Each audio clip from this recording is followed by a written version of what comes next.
Live from Dallas and Fort Worth, this is CBS 11 News at 5. The ones for Texas. When the summer heat ramps up, will the AC stay on? What ERCOT says about a potential record-breaking demand for power during the hottest months of the year. Plus, there's a massive driver shortage in this country, and there's no one applying to be drivers. It's a shortage in truck drivers that now is expected to hurt the supply chain industry this summer and beyond. How this is expected to impact consumers and their wallets. Thank you so much for joining us today, everyone. I'm Ken Molestina. This is CBS 11 News at 5 o'clock, streaming online with CBS and DFW. Welcome back. The pandemic has left the truck driving business bare, which in turn is causing concern now that as things return to normal, the supply chain industry may take a pretty big hit. Our Nicole Nielsen explains how it could affect you and your family.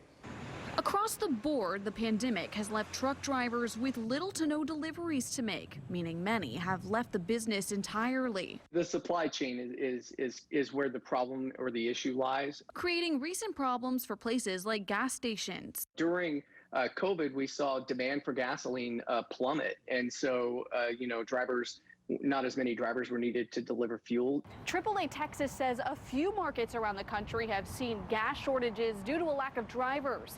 They say it's a concern as summer travel is expected to increase. As more people are going to get back on the roads this summer, there will be a demand for gasoline, and so if stations want to have fuel, they're going to have drivers there to deliver the fuel. According to the American Trucking Association, the trucking industry needs more than 1 million new drivers in the next 10 years just to meet current demand. Truckers currently move 70% of domestic freight in the United States. Texas-based company Sisu Energy is currently in need of at least 300 to 400 more drivers. They're incentivizing with weekly salaries of roughly $12,000 to $14,000 and still can't find enough. There's about 100,000 trucker shortage in North America right now. There was a shortage before the pandemic. It was probably 1/5 of that. For that reason, owner Jim Grundy says he anticipates those shortages to extend past the pump. It's going to be in gasoline. It's going to be in toilet paper. It's going to be in red meat. It's going to be in shampoo. And last longer than just this summer.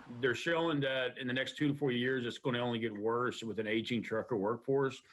Now, Grundy says there's no need to panic buy. Likely we'll just see some price increases, but that more than anything, this just offers more American jobs. In Dallas, Nicole Nielsen, CBS 11 News. Yeah, interesting look at that industry, Nicole. Thank you.